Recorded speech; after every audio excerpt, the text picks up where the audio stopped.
Selamat pagi saudara-saudariku. Salam sehat, salam sukacita di awal minggu ini. Kita akan memulai menjalani minggu ini dengan menjalankan kehidupan kita berbakti kepada sesama untuk memuliakan Tuhan. Tapi untuk itu, marilah kita lebih dahulu mendengarkan apa yang difirmankan Tuhan kepada kita semua. Saudara-saudariku yang terkasih, hari ini Senin 23 Agustus, Pekan Biasa ke-21. Kita akan mendengarkan Injil Suci menurut Matius bab 23 ayat 13 sampai dengan 22. Pada suatu hari Yesus berkata kepada ahli-ahli Taurat dan orang-orang Farisi, "Celakalah kalian, hai ahli-ahli Taurat dan orang-orang Farisi. Hai kalian orang-orang munafik, karena kalian menutup pintu kerajaan surga di depan orang. Sebab kalian sendiri tidak masuk dan kalian merintangi mereka yang berusaha masuk. Celakalah kalian, hai ahli-ahli Taurat dan orang-orang Farisi. Hai kalian orang-orang munafik, sebab kalian menelan rumah janda-janda sementara mengelabui indera orang dengan doa yang panjang-panjang. Sebab itu, kalian pasti akan menerima hukuman yang lebih berat. Celakalah kalian, hai ahli-ahli Taurat dan orang-orang Farisi. Hai kalian orang-orang munafik, sebab kalian mengarungi lautan dan menjelajah daratan untuk menobatkan satu orang saja menjadi penganut agamamu. Dan sudah ia bertobat, kalian menjadikan dia orang neraka yang 2 kali lebih jahat daripada kalian sendiri. Celakalah kalian, hai pemimpin-pemimpin buta yang berkata, bila bersumpah demi bait suci, sumpah itu tidak sah. Tetapi bersumpah demi emas bait suci, sumpah itu mengikat. Hai kalian orang-orang bodoh dan orang-orang buta, manakah yang lebih penting, emas atau bait suci yang menguduskan emas itu? Dan kalian berkata, bila bersumpah demi mezbah, sumpah itu tidak sah. Tetapi bersumpah demi persembahan yang ada di atasnya, sumpah itu mengikat. Hai kalian orang-orang buta, manakah yang lebih penting, persembahan atau mezbah yang menguduskan persembahan itu? Karena itu barang siapa bersumpah demi mezbah, ia bersumpah demi mezbah dan juga demi segala sesuatu yang terletak di atasnya. Dan barang siapa bersumpah demi bait suci, ia bersumpah demi bait suci dan juga demi dia yang diam di situ. Dan barang siapa bersumpah demi surga, ia bersumpah demi tahta Allah dan juga demi dia yang bersemayam di atasnya." Demikianlah sabda Tuhan. Terpujilah Kristus. Saudari-saudaraku yang terkasih, mari kita mendengarkan dan merasakan sabda Yesus itu, kita renungkan sejenak supaya ini menjadi penyegar hati, penyemangat jiwa, dan juga menjadi motivasi untuk menjalankan fungsi kita apapun yang diberikan Tuhan kepada kita. Tadi kalau kita dengarkan, sabda Yesus itu cukup keras, bahkan menakutkan. Mengapa demikian? Karena beberapa kali, paling tidak 4 kali, Yesus itu mengucapkan celakalah. Pada awal kalimat selalu celakalah, celakalah, celakalah, celakalah. Waduh. Dan itu ditujukan kepada siapa? Kepada orang-orang Farisi, kepada para ahli kitab, dan juga orang-orang yang katakanlah kurang sependapat dengan Yesus. Ya. Apakah Yesus itu menginginkan supaya orang-orang itu celaka? Gambaran celaka pada kita itu kan entah itu kecelakaan, lalu lintas, penyakitan, atau apa yang lain sebangsanya yang membuat orang itu sengsara.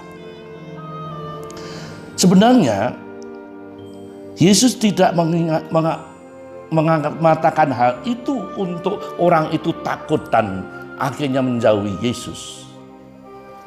Yesus itu mengingatkan. Mengingatkan agar mereka itu jangan sampai mengalami hidup sengsara, dijauhi orang, dirasani orang, hatinya tidak damai, terasing, gelisah, dan sebagainya. Di situ menyadarkan itu. Nah, caranya bagaimana? Caranya Yesus itu mengajak, ayo kalian sadar akan diri Anda. Siapakah saya ini? Siapakah Anda itu?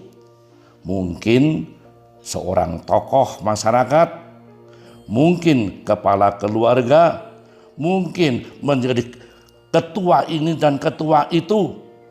Pada pokoknya punya kedudukan. Kalau itu kita disadari semua orang, maka lalu bagaimana menjalankan, menghayati fungsi dan peran itu secara semestinya. Itulah sebenarnya yang dimaksudkan Yesus. Menyentak supaya memang kaget, tapi akhirnya menyadari, oh ya, aku salah menghayati peranku ini. Aku menjalani hidup tidak sesuai dengan martabat atau panggilan hidupku. Orang yang celaka adalah orang yang tidak sadar diri dan tidak menjalankan fungsi dan peran sebagaimana mestinya. Kalau itu yang terjadi, pasti orang lain akan mengolok, kamu macam itu. Ya. Jadi inilah yang tidak diinginkan terjadi kepada kehidupan manusia. Yesus menghendaki itu. Kalau kita mendengar kata celaka, lawan kata celaka itu apa?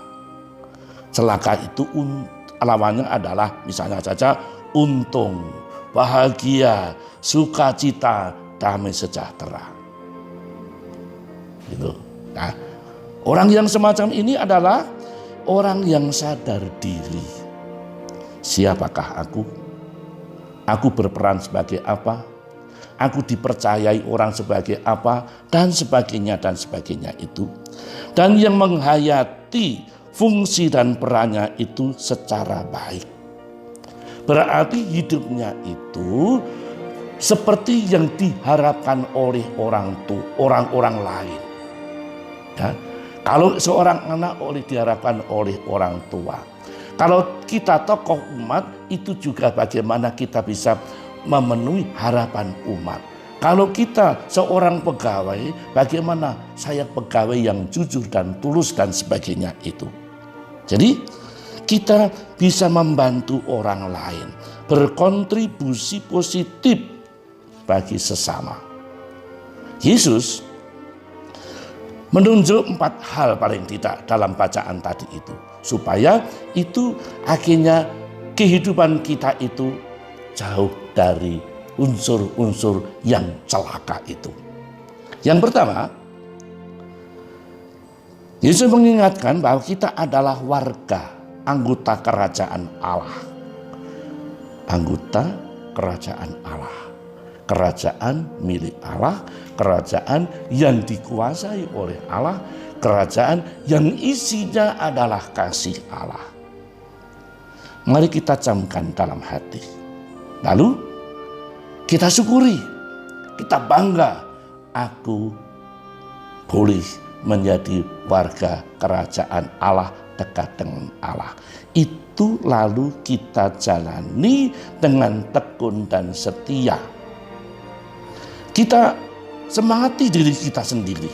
Lalu kalau kita sudah semangat, jiwa kerajaan Allah itu hidup dan nyata di dalam diri kita, kita pasti akan bisa mempengaruhi teman-teman lain, saudara-saudara kita yang lain, untuk bersama-sama berjalan mewujudkan cita-cita kerajaan Allah yang diajarkan oleh Yesus, membangun persaudaraan dengan semangat kerajaan Allah, yakni cinta kasih dan kesetiaan. Yang kedua, Yesus mengajak kita membantu orang-orang yang kurang beruntung. Tadi disebutkan janda-janda.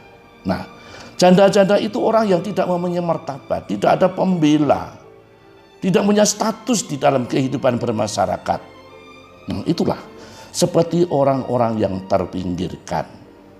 Dan memperhatikan mereka juga berarti mengupayakan apa yang mereka butuhkan supaya tercukupi kebutuhan dasarnya.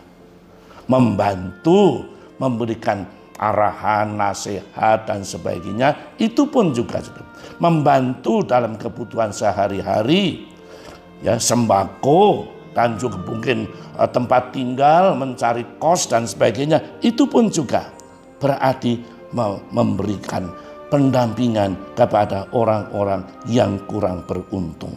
Kebutuhan-kebutuhan dasar supaya dia mengalami bahwa kasih Allah itu nyata di dalam diri mereka. Yang ketiga, kita diajak untuk menjadi teladan. Berarti kita sudah menjalankan dahulu apa yang akan kita katakan.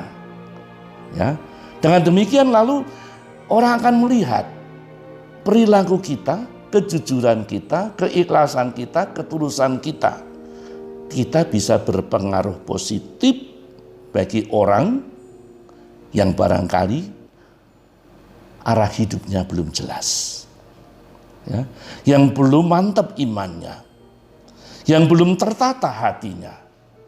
Nah, kalau kita bisa melaksanakan ini, berarti kita jauh dari celaka yang Yesus sabdakan tadi itu. Dan yang keempat, kita bertanya diri, apakah kita mendapatkan kepercayaan untuk menjadi pemimpin, menjadi pegawai atau karyawan, dan pernah mengucapkan janji atau sumpah. Jangan abaikan janji atau sumpah itu. Tapi perlu dipegang teguh dan dijalankan dengan tekun dan setia. Sumpah itu hendaknya menjadi kekuatan. Karena apa? Karena aku percaya kepada Tuhan yang akan selalu menuntun aku, yang selalu memberikan kekuatan kepada aku supaya tabah dan kuat menghadapi tantangan, tidak mudah goyang walaupun diiming-imingi dengan macam-macam yang menyenangkan, tetapi ternyata itu menjerumuskan. Saudara sekalian, bila demikian kita bisa yakin bahwa kita jauh atau bebas dari celaka itu. Kita akan memperoleh sukacita, kita akan memperoleh kebahagiaan karena kita diberkati Tuhan. Kita yakin hidup kita juga berkenan kepada Tuhan. Semoga Roh Kudus selalu membimbing kita, sabda Yesus juga selalu menggema di dalam diri kita. Terima kasih.